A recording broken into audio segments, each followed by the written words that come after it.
Hello, this is Nicole Whitlock with the eCom Sellers Podcast. And today I have with me my amazing, my beautiful, my co-host. Kelly, the eCom on Ward. All right. And Yeah. Kelly and I come to you every Monday at 8:30 p.m. Central Standard Time. We are here to share with you e-commerce news, tips, and more. We hope that the information that we share will be a blessing to you and your business on this e-commerce journey. So, with that being said, tell a friend, share this out with someone else so that way they can come check us out on the eCom Sellers Podcast. So, Miss Kelly, how has your week been?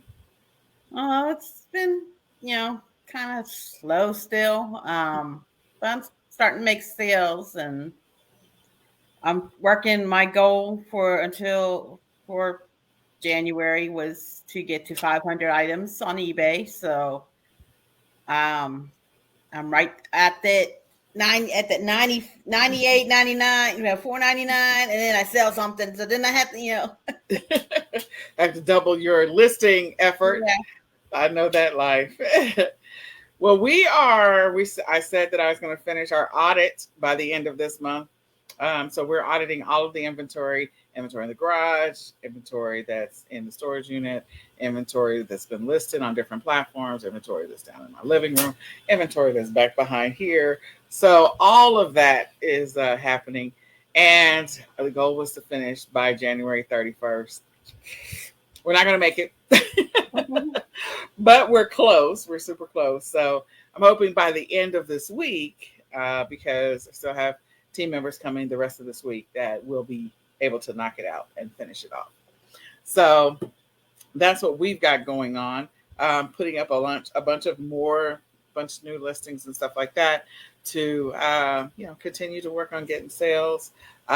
We started this week at eCom Sellers, the ecom planning sessions. And so we've actually done several planning and accountability sessions. They're pre-recorded.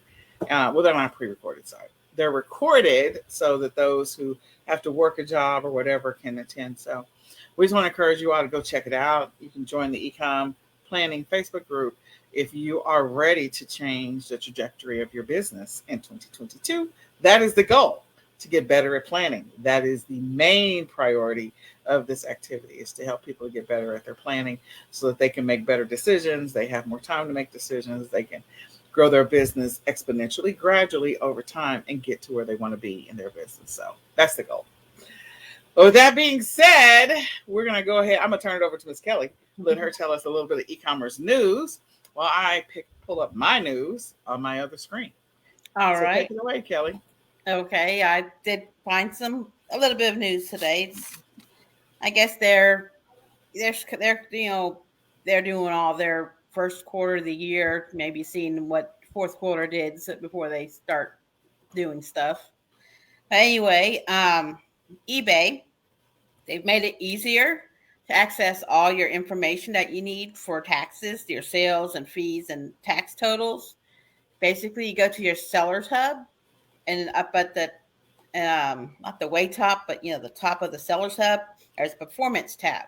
You click on that, and then it's right there, and they have it in a like bold right now, where you can look at your sales report, and you can do custom, like you could do from January 1st of 2021 to December 31st, 2021, and see what your sales were for on eBay. And they have all sorts of awesome. You can see like they break down each category for you to see, how you were from the year before, if you had been selling the year before. And they've also started to track if you have repeat buyers, which is good to know that you maybe have someone decide that they like your store, so they're gonna buy from you. So they're tracking repeat buyers. There's all sorts of great information. So once again, you go to your sellers hub, then you go to the performance tab, and then you hit sales report, and you can do it for 6 months, but you're able to go and print off all your fees and stuff if you don't have I use GoDaddy bookkeeping for my business. and it keeps a track of that for me, so I don't have to go and download it separately and turn. But even if you have a CPA or accountant, they'll want that information. eBay is also launching their own trading card authentication.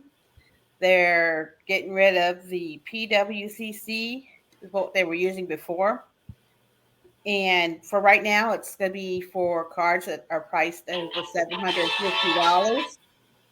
Okay. So basically, you sell a card for around like $800, and it first goes to the authentication place and gets authenticated before it goes to your customer, so they can't say, "Oh no, this is a fake card," and So right now it's for $750 and above, and then it will expand to graded, autograph, and patch cards that are sold for over $250 later on this year. Also, eBay is understanding because of the bad weather on the East Coast. They're not going to ding the late shipments and stuff against you if you can't get out because of the storms. If your post office and everything shut down because of the storms, they're not going to ding the late shipments. If you're on that area and you do get late shipments, you can go through. I went through eBay for business when I had similar. I had we don't have snow down here. Well, not very often do we get snow, but to me it was hurricanes. Anytime we have a hurricane and everything's shut down because we have no electricity for a week, and you get dings because you sell stuff like right before the hurricane, you can't get it out. I went through eBay for business and talked to them on Facebook. Hey, I have this. I got a ding because of a late shipment on it, but I was in the hurricane area, and they wouldn't. It got removed. So if you're not following eBay for business on Facebook, that's a good thing to follow. Amazon's going to be helping their foreign sellers that are selling here in the United States to comply with its return policy. They have to have a return address here in the United States to be able to sell in the United States. If they don't have that, they will connect them with a service that will help manage their returns. So that way they can still sell on Amazon US. Shipping. This is some very nice information. FedEx, I guess a couple years ago, forecasted that U.S. domestic package market would hit 100 million packages per day by 2026. But we beat that already. Now they expect the market to hit 110 million this year. 110 million packages per day. And most of that is 86% of that is e-commerce. So yeah, people are buying online. Absolutely. And one last thing, like I said, there wasn't much e-commerce news that I saw, but the feds are planning to hike the interest rates. You probably have heard about that. Likely to hit your credit cards and adjustable rate loans first. So I guess if you have credit cards for your business, make sure you keep them paid off so you don't keep on accruing more and more interest. But they said most likely it's going to hit the credit cards and adjustable rate loans first, and then we'll trickle down to other loan types. So that's the news that I have. Okay. I have a lot of news. I don't know why I have so much news, but I have a lot of news. Okay, so not that article, not that article. Just trying to make sure I get them all. Okay, so let me share my screen. Okay, there's a lot of articles here, so let me just move this over so I don't lose it. And Hopefully I got them all. All right. So much. Thanks, Kelly. I appreciate you. Share screen. There we go. It's responding now. Okay, so we're going to start with the first article. Let me hide this. So when I launch them, of course, if there's videos, they take off on their own, whatever. So I thought this is an interesting article from Wired. You know, with the pandemic, a significant number of businesses closed. Some of them were kept afloat because of all of the money that was pumped into small business, but a lot of the bigger businesses ended up getting that money. So they're saying that there's still a 20% increase over last year in new businesses. I don't know if these were businesses that maybe were shut down and revamped. I think this is a really interesting article, how they try to dive into what this is coming from or what it's stemming from. And a lot of it is, of course, you know, could be people that have quit their jobs because, you know, there's been a lot of people that have decided this is not for me. I'm not going to work for somebody. And so they quit their jobs and start their own business. But there's a 20% increase, which is pretty interesting to see what's going to happen. Since the COVID numbers are starting to slowly go down, and we're going to continue we pray that they continue to go down. I think this is going to be interesting to watch over the next actually the rest of this year, and just see what really happens with the number of businesses. Is this going to continue to be a trend? And then as they dig into those numbers, what does it really mean? Okay, so this was, I think it was a local news story, but they're talking about Trader Joe's releases a list of favorite products as chosen by customers. So this is helpful information for those people who do retail arbitrage and potentially online arbitrage and wholesale. Knowing I pay attention to these little news posts when they have them, like things to get at Trader Joe's, groceries not to get at Trader Joe's, favorite things to buy at Target. You know, I pay attention to those to see if there's anything that I can potentially do with that information. So this was published on January the 25th. If you're doing retail arbitrage, this might be a helpful information if you're trying to find your steady eddies. I refer to the steady eddies as the things that you can sell over and over again because people buy them regularly and they're regularly available, to kind of give you some regular recurring income as you sell other products. So these are probably products. Yeah, these are probably products that are showing up. Like if you're using retail arbitrage and online arbitrage sourcing tools, these may or may not be coming up on those sourcing tools, but this is an opportunity for you to go check out this article. Again, you can do a Google search. The name of the article is Trader Joe's releases list of favorite products as chosen by customers. So do something with that information if you can, because that could potentially help you get your baseline products that you sell over and over again. All right, so the Small Business Administration is announcing that they have $3 million in grants for small business and cybersecurity. Whether that applies to you and your business or not, but what that does mean is that the Small Business Administration is like continuing to get money, and grants are continuing to be available out there.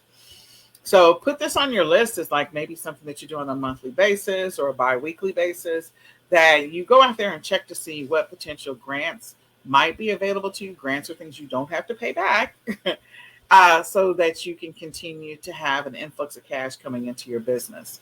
So I think that's always a good idea. Okay, so in TechCrunch, I think Kelly mentioned this probably a month ago, and so TechCrunch is a little slow to the game. This is published on January 25th, but they're talking about now they're authenticating trading cards worth $750 or more. So if you want to know a little bit more about that, again, check out the eBay, Facebook, the blog, Kelly, and their podcast. And then you can also, read this article. This is in TechCrunch. If you are a person that is selling cards, they're going to be authenticated. And so that helps buyers know that they're getting legitimate stuff. So in Bloomberg, there was an article that Amazon banned China sellers, which We know right before Q4, well, not right before Q4, but in 2021, in the middle of 2021, several sellers were not able to sell on Amazon anymore. A significant number of them were China sellers. So those China sellers are now moved over to Walmart. So the things you got to keep in mind if you're selling on Walmart is that now you have the competition of the China sellers. That's one. You do have direct access to your customers, which means you're going to be, you have more customer service related activities you got to do on that platform, more so than maybe you would have had to do like on eBay. So you got to stay on top of that, figure out how you want to address that. But you got China sellers out there that have moved over to Walmart because Walmart, of course, opened it up so that international sellers could sell on Walmart. I feel like it was like last March or something like that. I'll have to go back and check. And so now that you've got these China sellers coming onto Walmart, it's going to be pretty interesting to see what happens. Sometimes they sell great products and sometimes they sell horrible crap, fake products. So it's just, it could make it interesting. And, because Walmart is not 100% like their process is, I'm going to say Amazon occasionally has weird stuff happen too. It's not always perfect. Like you might have a return on something that really wasn't yours. It's like, I didn't sell this. I don't even sell this. I've never had this. Okay. So this article was, I'm in the Dallas Fort Worth area.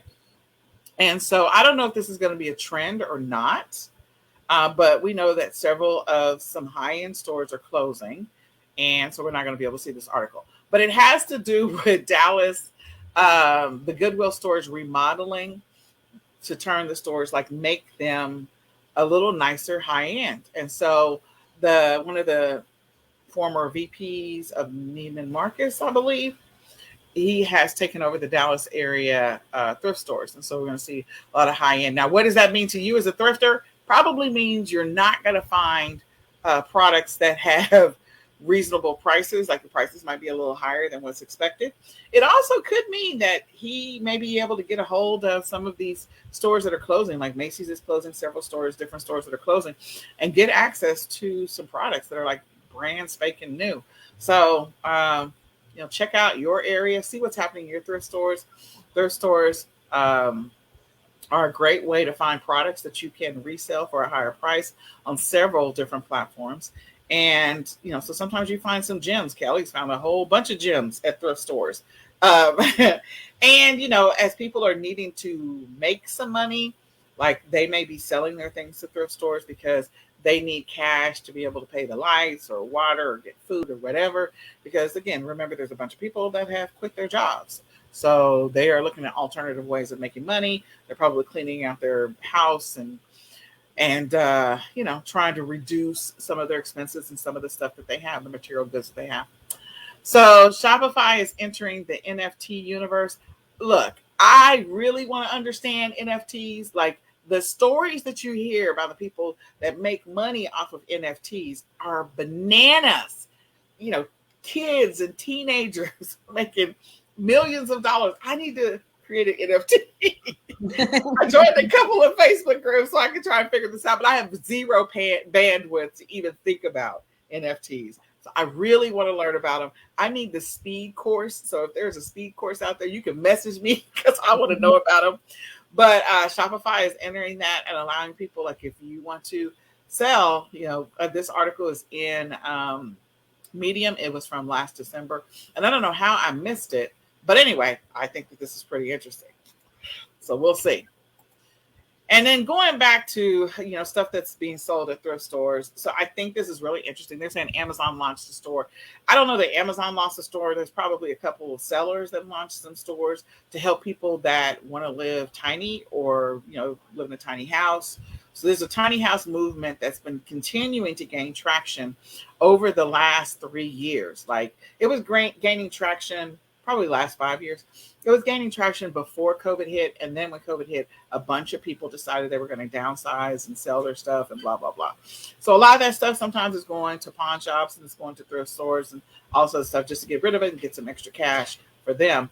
But this may be a thing for some of you, looking at selling things that work in a smaller place, smaller space. So space saving furniture. If you're a person that has some wholesale accounts, this is a thing. This is definitely a thing. This tiny house movement is not going away.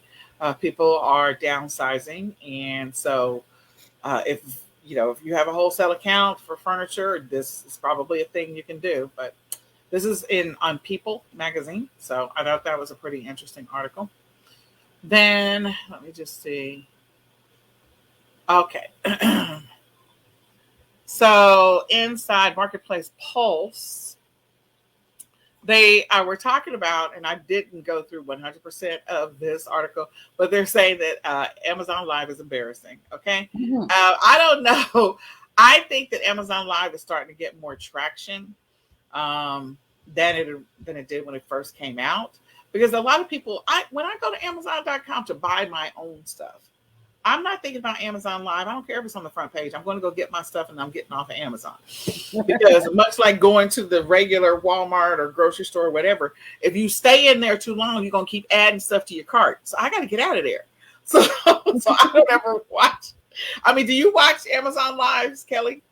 I don't even know where to go to look at Amazon Live. See? So anyway, I think this is an interesting article. You might want to go check it out. As the influencers, people who have signed up for brand registry, you get the opportunity as a person who has brand registry account. We do to actually do Amazon Lives. We've not done them to sell products, promote other products, do affiliate products. And so I know that Amy Weiss has done it, and that's pretty cool to watch her do it. I watched her Amazon Live only because she posted it on her page. Otherwise, I wouldn't have seen it. So interesting article. And then I thought that this was also interesting. Again, this is in Marketplace Pulse. eBay's aging seller population. So yes, when eBay first came out, there was a certain group of people, and so that group of people is continuing to get older. So I don't know if that means that they don't feel like they're getting the younger population. So you might want to check out this article and come to your own conclusion about the age of the Amazon seller. But there are a lot of people who have had not Amazon, eBay, but there's a lot of people who have had their eBay accounts for a very, very, very long time. So again, I don't know. Read the article. Let us know what you think about it. Type it in the comments what you think about this particular article. It's in Marketplace Pulse. And then inside of Digital eCommerce 360, there's so many articles. I'm just going to hit just a couple of them because there's a lot. Okay. I'm not going to go over that one. I'm going to go over that one. So we know that Amazon is continuing to deal with labor unions. So this is probably going to be a big thing for 2022. More and more unionization of the Amazon warehouses. And what does that mean for us or fulfillment centers? I don't know what that's going to mean for us. Possibly higher fees. Amazon has continued to raise their fees over the years anyway. So I don't know why you'd be surprised. But, depending on what happens with these unions, and they're in specific places, what's going to happen to all of the Amazon labor. So you might want to, watch that. I think that's going to be an interesting, what's going to happen over the next probably 12 to 24 months. More and more retailers are using SMS messaging. I don't know if that's a good thing or a bad thing. Just be prepared for it, only because I know that that's a huge thing for Shopify sellers, that if you can message your customers with deals and promotions to drive traffic, that's a thing that happened during Black Friday. They did it the previous year. And so there's more and more apps for it. So I don't know. We'll see. We'll see what happens. And then there's so many other articles. So you can come into I think that's interesting. Snapchat adds features to augmented reality e-commerce ads. So I still haven't figured out how to make Snapchat work from an e-commerce sales standpoint. But I saw someone's post or article about the fact that they do make money selling products on Snapchat. Like, I understand the whole making money selling products on TikTok. I get it. Facebook Live, live shopping. I get it. Some of these other live shopping, I get it. Snapchat, like, stuff goes away. So I'm trying to figure out how do you make money? Like, do you just build up the audience and continue to target that audience? And so I think I don't know that we're going to continue to explore Snapchat, but I think that's a pretty interesting comment because, again, people are selling. So, all right. So with all of that being said, yeah, and Shopify's, we talked about this last week about Shopify's stock tumbling because of their closing some fulfillment centers. So go check out that article. It's a pretty good article. Is there anything else you want to add, Kelly, before I move on? Not that I can think of, no. All right. Okay, so now we're going to segue over to talking about our tip of the day or tip of the week. So in our eCom Sellers podcast, we talk about e-commerce news, tips, and more. So this is an opportunity for us to tell you what we think about the things that you should be doing in your business every single day or week. Now, there's a lot that you should be doing, but these are things that either you should be doing, not all of them you're going to do on a daily basis. Some of them you will do daily, some of you do weekly, but they should be on your radar so that you don't forget to make them happen. So with that being said, 7 tasks or activities you should do every day or a week in your e-commerce business. So number 1, listing. Like, people cannot buy what they cannot find. If it's not listed anywhere, you're not going to make any money. Like, oh, I got all this inventory. Yeah, that's great. List it so you can make some money. It's nice to have a bunch of inventory on pallets and all that other stuff. It has to get listed so people can find it so they can buy it. I don't care if you're the worst lister in the world. You got to get it listed. So listing your inventory is crucial to even having an e-commerce business. Would you agree, Kelly? Oh yeah, and there's lots of ways you can do this listing. A lot of people break down. They have one day where they do clean, if they like, especially if like they're thrifters or whatever, they have to have a day to clean products, and then they have a day where they photograph. They take pictures of all their items, and then they start making the drafts and listing, and that way they can like list a couple each day because they have the photographies and the drafts and the pictures in the drafts, and they just put them together and list a couple each day so that it's always new stuff being added to their store instead of trying to be listing 30 items in one day. Yeah. So there's so many different ways you figure out a rhythm that works for you. There are some platforms that like daily listing, the algorithms like it. And so there's a benefit to daily listing. But again, if your life and the structure of how your life runs and you get the stuff you got going on doesn't allow you to be able to list daily, that's fine. There's listing tools that can help you to list, but there is a listing related activity that should be happening in your business very regularly. If it's not every day, at least 5 days out of the week, there should be some level of a listing activity. Even if you have like a wholesale account, like you're going to order inventory from even if you got a private label account. So you're going to order inventory, whoever's manufacturing, you're going to increase your quantity. The listing may continue to go on and on and on. You may decide to cross-list it on other platforms or whatever. But in any case, when you're first starting on this journey, building the habit of listing on a regular basis, building that muscle is extremely important. And you might have a VA doing your listing stuff. Maybe you have someone. Maybe you can't take photographs to save your life, so you hire the next door teenager to come and take pictures for you, so because they're excellent at it, Yep. So you don't have to be doing it all yourself. You can find VAs. You can find VAs to do the cross listing for you, or you can use the cross listing tools. Yep. And you could also use those VAs in addition to working on your images. You can have them clean up your images, but you can have them do so many other things. You can have them do research for the titles and research for the keywords. So Again, there's a listing related activity, whether you're doing it or somebody else is, or you're using a tool to do it. If you have an e-commerce business, this is a thing. This is a thing that has to happen. Doesn't matter who's doing it or how it's getting done. It has to happen. So Now, shipping tasks. You can make sales, but if you don't ship it out, you'll get in trouble. You'll get closed down on platforms because they don't like to see that you're not shipping out your items. So you have to plan when you're going to do shipping and how long you do shipping. Like, are you next day shipping? Are you 2 to 3 day shipping? Are you shipping every other day? So you have to make that as a plan. And if you work a job, when do you do your shipping? Do you do your shipping the night before? So, say you work on Monday, so you have to, pack up all your sales Sunday night so that you can get them out. Or do you set up pick up from the post office? The post office come picks, you can set that up on the UPS, on the post office website, for them to come pick up your packages from the door.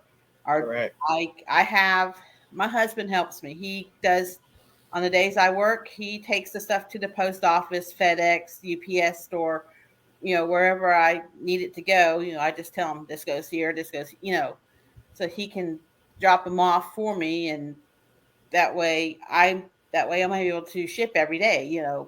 Because I have help. There you go. So even if you're not personally shipping the stuff yourself, again, there is a shipping related activity that's happening in your business. Whether you're doing it or somebody else is doing it, whether you're working with a fulfillment center or a prep center, whether you hired your kids to do it, there is a shipping related activity. Even if you're doing drop shipping, even if you're doing print on demand, there is a shipping related transaction activity that's happening in your business. And so you need to stay on top of that. You need to be monitoring it, or you need to be making sure it gets done. Because if it doesn't happen, you definitely will be shut down and you will not be doing e-commerce. you will not you will not get to keep the money. You will have lots of refunds and all of that. So yeah. All right, sourcing. So there's a sourcing related task or activity. Some people do the sourcing related task or activity once a week. Some people do it, daily, or they figure out a couple of days a week that they're going to do sourcing, depending on which method of e-commerce that you're doing. So that sourcing can be figuring out if you're doing print on demand, what the print on demand listings that you're going to do research on, which research and sourcing slightly different, but again, it's still an activity. So you've got to figure out which print on demand suppliers you're going to be working with. If you're going to create wholesale accounts, again, you got to figure out what inventory they have so you can determine whether or not if you're going to create a wholesale account with that wholesale supplier. If you're doing retail arbitrage or online arbitrage, like list of stores and where am I going to go buy items or source inventory to get inventory. So your goal is to figure out where are you sourcing inventory, whether you're doing liquidation pallets, what do they have, so I can figure out if I want to sell those things, if I want to do business with them, whatever it happens to be. Drop shipping, private label, white label, whatever it is, you have a sourcing related activity. So a lot of us, and thrifting, we talked about thrifting earlier. So, a lot of us started off retail arbitrage, online arbitrage, and then kind of moved on to, or still doing, you might have some retail and online arbitrage happening, some thrifting happening, some drop shipping happening, some print on demand happening, some private label or white label happening. Like you could be doing a myriad of different things. But in the middle of that, you've got to source inventory. Inventory's got to come from somewhere. Unless you got a 3D printer and you're making it out of the sky, you're making it from scratch, or you're handcrafting your stuff. It's still, the inventory has to come from somewhere, and if that means it's coming from you, it still has to be collected, found, whatever. So sourcing.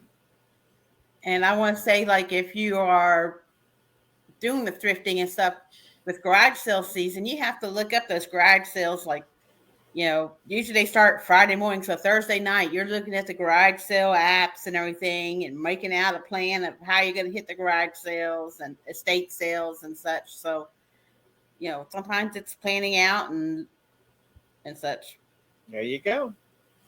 All right, research. There you go, Kelly. I'm sorry. Research tasks. It's just like you're researching maybe possible white label products that you want to do, start doing, or my research is different. Because I do sell vintage items, so my research is I like to, you know, oh, I know this was made by this company, but what decade was it made in? Or, this is a vintage, Ralph Lauren polo shirt, but I have to look at the tag and have to find what decade it was made in so I can know where to price it. And then, or I might have to research comps to see not just what people have it listed for, because you can list you can list a pencil for $500 on eBay. It doesn't mean anyone's going to buy it for that. So you have to look at the comps. You have to go under look under the solds, and also there's eBay has Terapeak on their website. There's Worth Point where you can look up stuff, if it's something that's rare, and you can look back for the last 10 years to see what this item is sold for. So there's all sorts of research that you can do, and a lot of the research you can do when you're sourcing too. You that's research when you're scanning the barcode of items to see if what's it selling for on Amazon, and how fast is it selling, what's the sales rank. That's research. And So, keyword research and all of that. Yeah. So that's all sorts of research. There's I a can lot get down the rabbit hole with my research though. Yeah, because depending on what you're selling, there could be a lot of research. But at a minimum, like the ones that immediately come to mind is definitely doing some keyword research and titling research and description research, so that you make sure you have like a competitive listing. There's going to be other stuff that you're going to look to see what things are selling for and all that other stuff in the sales rank. But when you get ready to create the listing, because listing is number one, you got to do the research. So. All right, so customer service, I just encompass this as like a customer service related activity, whether it's dealing with returns, refunds, or just answering customer inquiries or questions. There's going to be some type of customer service related activity that's happening in your business. This is one that's perfect for outsourcing to a VA to some extent, letting them field those questions and respond to the customer inquiries so that you can continue working in your business. You probably want to dig into the weeds if you have a process in place that says, okay, if it fits this category, this category, this category, you can approve the return or the refund. If I will do all refunds, you can tell customers they can return it and give them the stipulations. So give them some pre-printed text that you copy and paste, or if you've already established a return policy, that you can point customers to. That's all great things. So just putting processes in place so that you can streamline this part of the business. This may be something that you only do 15 minutes every single day. Checking for customer questions, responding to customer inquiries, checking for returns and refunds. It may be 15 minutes. And some platforms, depending on how much inventory you're selling, it could be like an hour. So figure out if this is something that you can potentially outsource to a VA and have them do that work for you. And maybe they can also help with some of your research as well. So that may help. Anything else, Miss Kelly? No, just make sure that you provide good customer service and don't Absolutely. be argumentative or anything with the customer, even if they're being a jerk. And if you want, even though you might want to punch them through the screen or something, but you know, And we yeah. all want to punch them through the screen sometimes. So yes. Absolutely. So admin tasks. So stuff like bookkeeping. If you get behind with your bookkeeping, you don't want to be there on April 14th trying to get your bookkeeping done for the last year, because if not, you'll be filing for a delayed tax return then. So don't uh, fall back on the bookkeeping. I'm bad about that. I have my mileage app, and it's probably about a couple weeks behind where I um, categorize my mileage. But I can look and say, oh yeah, that was at the post office, because it tells you where you go. But You got to take care of your bookkeeping, keep up with your spreadsheets, that kind of such. If you have VAs and stuff, you have to make sure that they're doing what your tasks you have assigned them. Yep. All of the above. Yeah. So yeah, you got to stay on top of that. Okay, so education related activity. This one I think most people like overlook because there's going to be things that you want to get better at, you want to do, you want to improve. Maybe right now you're not the best at keyword research. Maybe you feel like you could get better at it, you could get stronger at it, you could get faster at it. Maybe right now you're not the best at cleaning up your images or taking pictures, and you feel like you could get better at it. Maybe you're not the best at creating listings. Maybe you want to look into going to a new platform, so you want to learn a new platform. Or maybe you want to learn a new e-commerce method. Maybe you want to private label a product or something.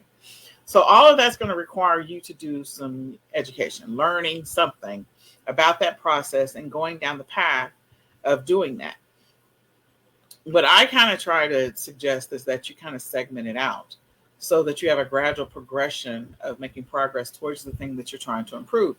So let's say hypothetically, keyword research is a thing that you're horrible at. So what you would do is maybe segment out 30 minutes, maybe every Sunday, to do a little bit of learning on keyword research. Well, 30 minutes every single week for a month is 2 hours. At the end of a quarter, that's 8 hours worth of learning about keyword research over a period of time. We don't want to impact what you're already doing right now. We want you to continue to do things to get your listings up and to make money. But what you should start to see is that gradually you're going to get better at creating your listings or doing the research around keyword research over that 3-month period if you whittle away at it 30 minutes a week, or work at it 30 minutes a week. Same thing with, you want to private label a product. So maybe you don't want to just sit down and just private label a product. You need to go do some research. You need to figure out what the market demand is. You need to figure out what manufacturers. You need to find out what specs they need. There's all this stuff you got to do with all the legal stuff. And so doing all of that at one setting, that's not something that's going to happen. Anybody that does private label is going to tell you it's a process. So you need to learn aspects of the process and then execute on those things while still keeping your business going. So keeping the plates in the air, continuing to do this stuff. So if you have some segmented time where you can learn about the things that you want to implement over time or change or improve over time, then you should start to see an improvement. Give yourself like a window in which you want to see that improvement happen, whether it's 30 days, 90 days, 6 months. My goal is to always try all the things that you want to improve, do those things January to September, so that you are at a place where you feel like you're going to have a better Q4 because of the time that you invested January through December, whether it's 30 minutes at a time every week or an hour at a time every single week. You will gradually get to that place where you're like, oh, I'm better at ads. I'm better at this. I know how to do print on demand. So I'm better at print on demand. Like when you first start something like riding a bike, you're horrible at it when you first start, and you make mistakes, and you have learnings along the way. But again, gradual progression. So is there anything you want to add to that, Ms. Kelly?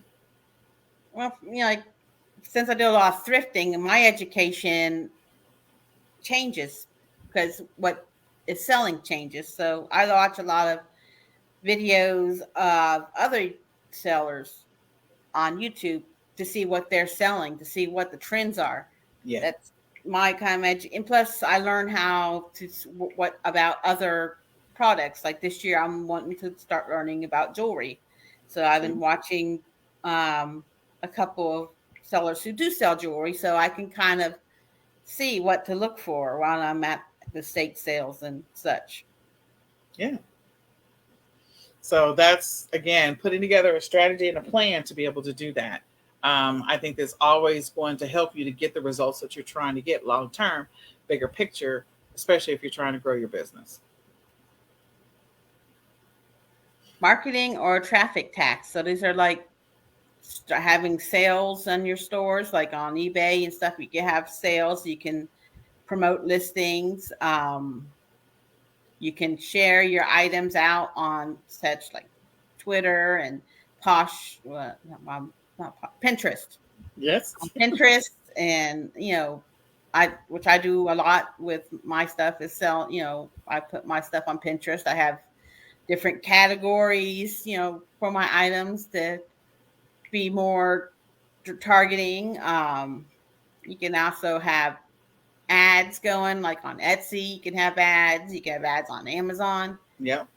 So there's lots of stuff you need to do. Like just like every week, you look at the grocery store, they have a sales flyer that comes out every week because their sales change every week. So that's their marketing. That just like the grocery store, you to have your sales going on. Maybe one week you put clothing on sales, and next week you put I don't know, shoes on sale. So find a way to start marketing your items, because everyone wants to go and oh, it's on sale, I better get it. Yep. Absolutely. The other thing is, cross-listing your items on like Ping Farm. Kelly mentioned Pinterest and Twitter and some other platforms, but pushing your listings, the URLs through Ping Farm to help drive more traffic, getting you more backlinks. That's always a good thing. Other things that you might do, like maybe if you're selling a niche, and so maybe you're doing a blog post to try and increase more traffic to your listings. So sometimes it's not always paid ads. There may be some free things that you do. Revisiting your listings. I know that's a thing that a lot of people do on some of the platforms. Like they might tweak a listing, like on eBay, to try and get it back up to the top and to get more traffic going to it, so that the algorithm thinks it's a newer listing or it's a fresh listing, that kind of stuff. So little hacks to try and get traffic to your listing. Those are things that you want to do. You should have a period where you're evaluating what's happening with your listings. And then if there's a need to do so, consider what marketing things you need to do or what traffic related tasks that you need to do. This is also another one, a good one, to actually write out a standard operating procedure so that the VA can actually do some of this stuff for you. Maybe you have the VA kind of tweak the listings, once a month or once every other week, run those listings through Pingler or Ping Farm so that you can get some traffic and traction on the listing. So these are things that you could outsource. Anything else you want to add to that, Ms. Kelly? No, but don't forget, like you can also do like on Etsy, they've added where you can do coupons for people who have abandoned carts. Oh yeah, same thing with Shopify. Mm-hmm. So your email marketing, definitely an opportunity there for email marketing. So yeah, for sure. Okay, so with that being said, we think that, if you're at a place where you feel like you're ready to get organized, some of this stuff resonates with you, you feel like I'm not doing this every week at a minimum, like at least once a week. I'm not doing any of this. I want to start getting more progress, making more progress in my business, getting more traction. I want to get better results in 2022 than I did in the previous years. I'm not really good at planning, and I need some help with planning for my business. Then we want to invite you to join the e-commerce planning Facebook group. So we have a touch base every morning.